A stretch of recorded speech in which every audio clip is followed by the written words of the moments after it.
Thaco Podcast. Những thông tin, những góc nhìn, những câu chuyện thú vị, hữu ích từ khách mời với đa dạng chủ đề. Xuất bản vào thứ 6 cách tuần trên website và ứng dụng My Thaco.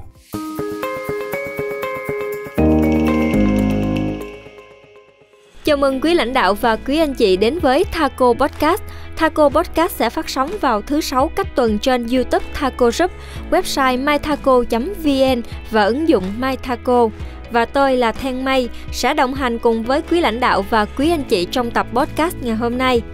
Kính thưa quý vị, một doanh nghiệp muốn phát triển bền vững thì yếu tố nguồn nhân lực chất lượng cao được xem là cốt lõi. Và làm sao để có được nguồn nhân lực vừa có chuyên môn, có kỹ thuật, lại vừa thích ứng nhanh với các thay đổi trong thời đại công nghệ 4.0 luôn là vấn đề mà các doanh nghiệp ưu tiên tìm ra giải pháp. Và đối diện với bài toán đó, trường cao đẳng Thaco luôn không ngừng nâng cao chất lượng đào tạo và hướng đến sứ mệnh đào tạo cung cấp, nâng cao chất lượng nguồn nhân lực theo chiến lược phát triển các lĩnh vực sản xuất kinh doanh của Thaco và các doanh nghiệp tại miền Trung. Nhân dịp trường cao đẳng Thaco tổ chức lễ khai giảng năm học năm 2023-2024 vào ngày 18 tháng 11 vừa qua và kỷ niệm 41 năm Ngày Nhà giáo Việt Nam 20 tháng 11, Thaco Podcast đã có dịp trao đổi cùng với thầy Phan Tiềm, hiệu trưởng trường cao đẳng Thaco để có góc nhìn chi tiết hơn về ngôi trường có bề dày 13 năm thành lập này. Trước khi đến với phần trò chuyện ngày hôm nay, kính mời quý vị cùng lắng nghe phần điểm tin với những nội dung như sau. Top 10 ô tô bán chạy nhất Việt Nam từ đầu năm 2023. Vama công bố danh sách 10 mẫu xe bán chạy nhất thị trường Việt Nam trong 10 tháng đầu năm 2023. Thaco Auto có 2 sản phẩm góp mặt bao gồm Mazda CX-5 hơn 13.000 xe xếp thứ 2 và Kia Sonet hơn 8.800 xe xếp thứ 7. Thành phố Hồ Chí Minh dự báo sức mua hàng Tết tăng 11 đến 13%. Theo Sở Công Thương Thành phố Hồ Chí Minh, doanh thu 10 tháng đầu năm 2023, ngành bán lẻ toàn thành phố đạt hơn 577.000 tỷ đồng, tăng 11,6%. Dự báo sức mua mùa Tết năm nay tăng khoảng 11 đến 13% so với Tết Quý Mão 2023. Bên cạnh lương thực, thực phẩm thiết yếu, các mặt hàng bánh kẹo, nước giải khát, hoa, quả, quần áo, giày dép sẽ tăng mạnh vào giáp Tết. Ngân hàng Nhà nước công bố 5 giải pháp gỡ khó bất động sản. Tại hội nghị về tín dụng bất động sản, Ngân hàng Nhà nước cho biết sẽ triển khai đồng bộ 5 giải pháp chính để thúc đẩy thị trường bất động sản phát triển lành mạnh, bền vững. Một số giải pháp chính bao gồm Ngân hàng Nhà nước sẽ tiếp tục rà soát, hoàn thiện khuôn khổ pháp lý về hoạt động ngân hàng, bổ sung cơ chế chính sách, quy định pháp luật về hoạt động ngân hàng phù hợp với thực tiễn.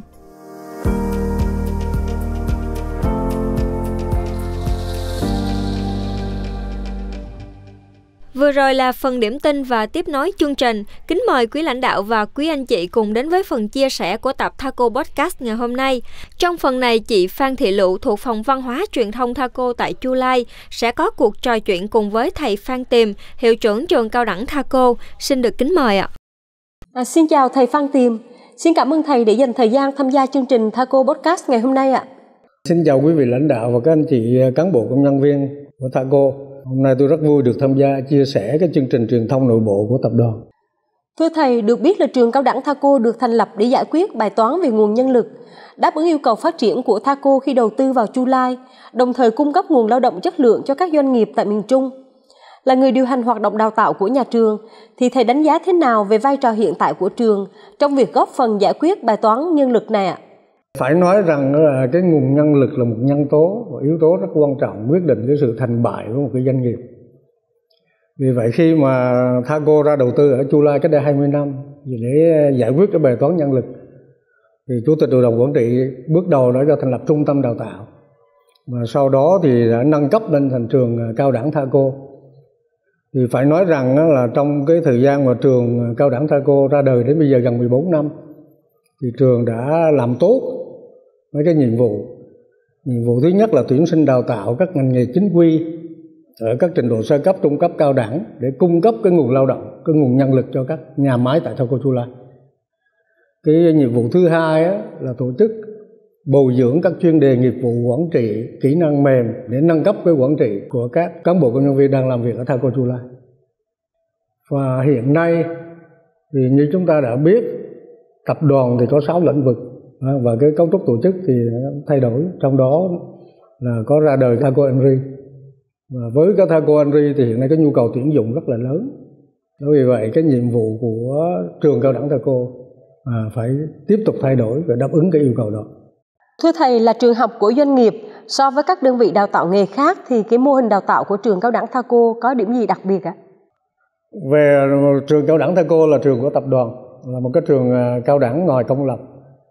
Vì vậy cái đầu tiên chúng ta nói về sự giống nhau. Nó giống nhau là với cái trường cao đẳng của nhà nước, đó là cái chịu sự quản lý của Bộ Lao động Thương binh Xã hội. Trong đó kể cả về cái chương trình đào tạo cũng như bằng cấp, và bằng cấp là trong bình đẳng. Cái giống nhau thứ hai là học sinh sinh viên học ở trường thì vẫn được miễn giảm theo đúng cái quy định như là các trường học sinh viên các trường công lập.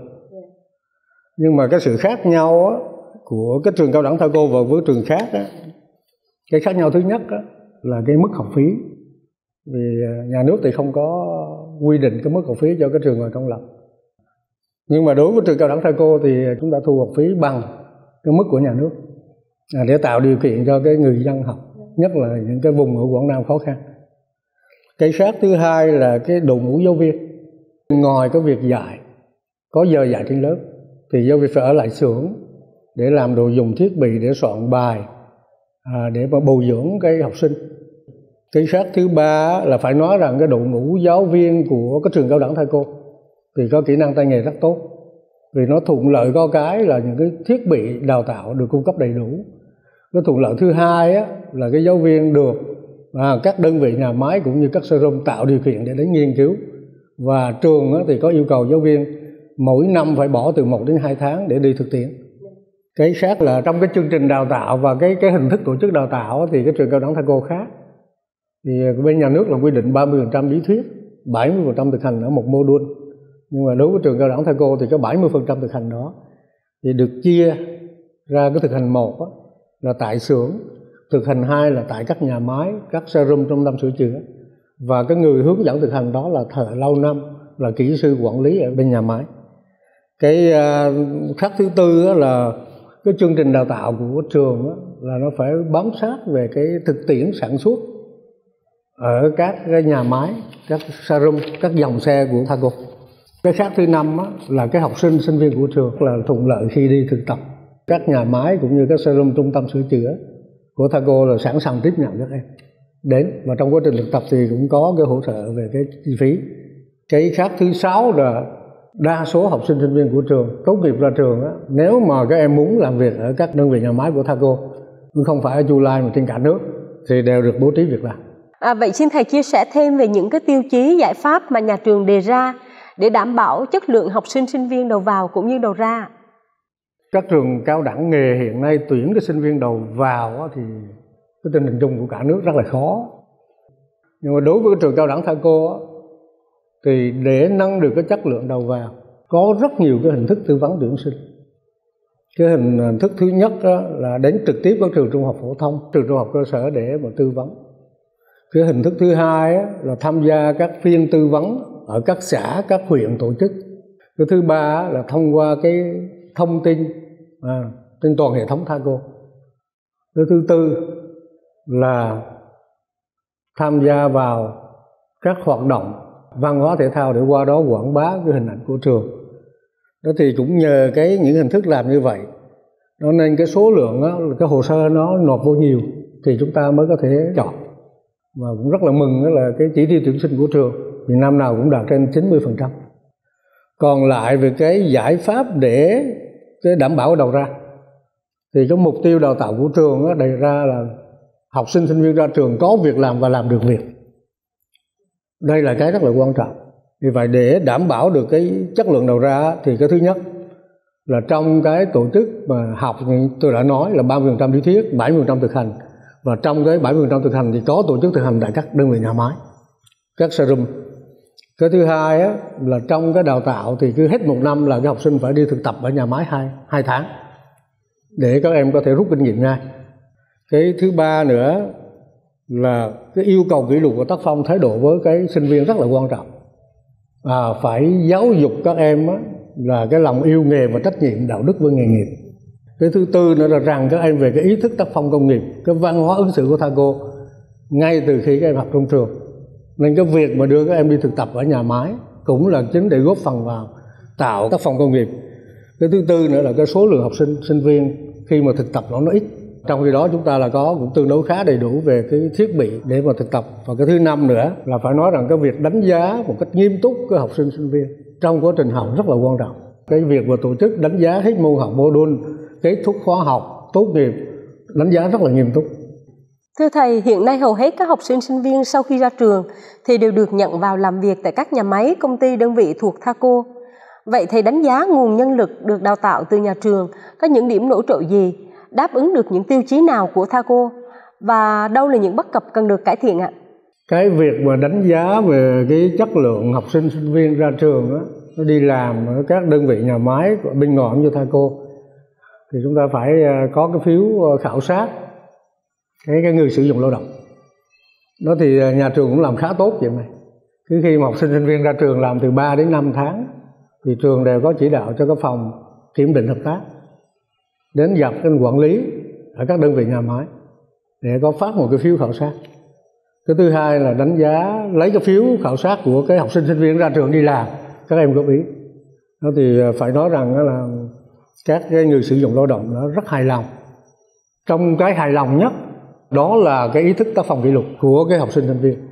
Cái hài lòng thứ hai á, là các em có thể tiếp cận ngay cái công việc. Giống như cái mục tiêu của trường đề ra là có việc làm và làm được việc. Vâng thưa Thầy, vậy đâu là những bất cập cần được cải thiện ạ? Cái bất cập hiện nay mà trường cần cải thiện đó, thì cái thứ nhất phải bổ sung đội ngũ giáo viên. Chứ hiện nay cái đội ngũ giáo viên trường nó ít nên cái giờ dạy nó vượt so với quy định nhà nước.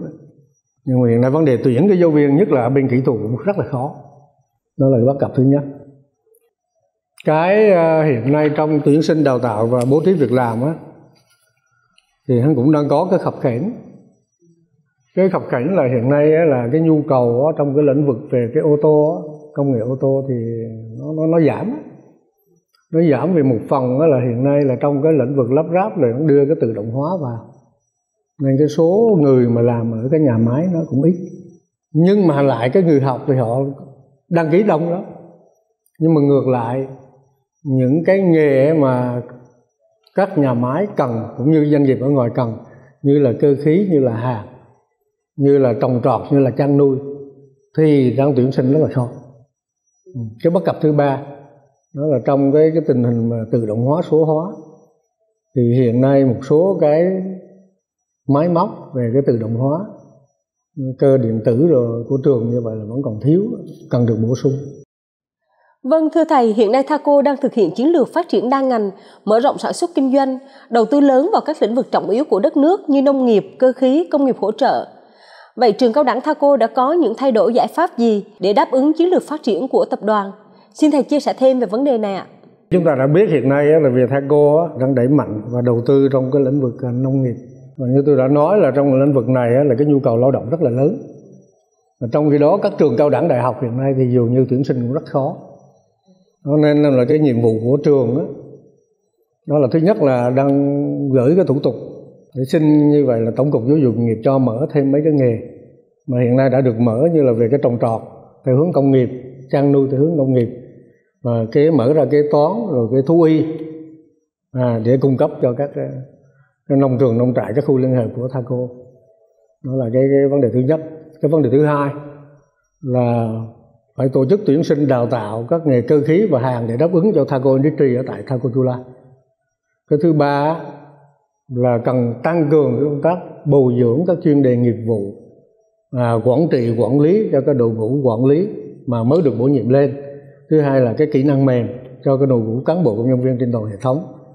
Rồi là phải tổ chức cái giáo dục định hướng cho lao động Việt Nam, trong đó kể cả cán bộ công nhân viên của Thaco đi làm việc ở Lào, Campuchia. Và để đáp ứng cái nhu cầu cái lao động, nhất là lĩnh vực nông nghiệp thì trường là không đủ cái năng lực để đáp ứng, nên trường phải liên kết, mở rộng liên kết với rất nhiều trường đại học và cao đẳng trên cả nước. Vâng, xin cảm ơn Thầy với những chia sẻ rất là tâm huyết vừa rồi ạ. Một lần nữa trân trọng cảm ơn Thầy đã tham gia chương trình Thaco Podcast ngày hôm nay. Xin chúc Thầy sức khỏe, niềm vui, hạnh phúc trong cuộc sống và thành công trong công việc. Xin cảm ơn Thầy ạ. Thay mặt cho cán bộ, giáo viên, nhân viên trường thì rất mong là lãnh đạo các tập đoàn, tổng công ty cố gắng hỗ trợ cho trường cao đẳng Thaco thực hiện tốt cái nhiệm vụ là tuyển sinh đào tạo để cung cấp cái nguồn lao động cho tập đoàn, tạo điều kiện để cho các học sinh sinh viên được đến thực tập để rèn luyện ý thức tác phong kỷ luật và cái tay nghề ngay tại cái đơn vị của mình. Xin được cảm ơn thầy Phan Tiềm và chị Phan Thị Lụ đã mang đến cuộc trò chuyện vừa rồi.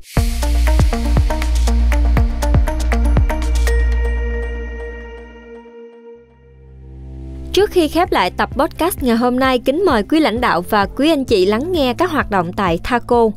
Cơ hội mua sắm Black Friday năm 2023 tại Trung tâm Thương mại Thisomon Sala. Sự kiện khuyến mãi lớn nhất năm đang diễn ra tại Trung tâm Thương mại Thisomon Sala sẽ mang đến cho khách hàng nhiều lựa chọn mua sắm tiết kiệm cho dịp cuối năm với nhiều sản phẩm hàng hiệu có mức giá ưu đãi tốt. Đặc biệt, siêu sale bùng nổ vào 3 ngày 24, 25 và 26 tháng 11 với đa dạng sản phẩm độc quyền chất lượng giảm giá sâu chỉ có tại Thisomon Sala. Tiếp tục hưởng ứng chương trình ủng hộ sách xây dựng thư viện sách tại các khu liên hợp Thaco Ari. Kính mời toàn thể cán bộ nhân viên Thaco và các tập đoàn thành viên tích cực tham gia ủng hộ sách xây dựng thư viện, góp phần lan tỏa văn hóa đọc sách tại các khu liên hợp Campuchia và Lào. Phần thông báo vừa rồi cũng đã khép lại Thaco Podcast số 12 ngày hôm nay. Chân thành cảm ơn quý lãnh đạo và quý anh chị đã đón nghe chương trình. Thaco Podcast sẽ phát sóng vào thứ 6 cách tuần trên YouTube Thaco Group, website mythaco.vn và ứng dụng mythaco. Kính mời quý lãnh đạo và quý anh chị cùng đón theo dõi. Thaco Podcast mong nhận được các chia sẻ đóng góp xây dựng thông qua một like, bình luận trực tiếp tại mythaco hoặc gửi câu hỏi trong một hỏi đáp trên trang ứng dụng mythaco. Trân trọng kính chào và hẹn gặp lại quý vị ở tập podcast tiếp theo.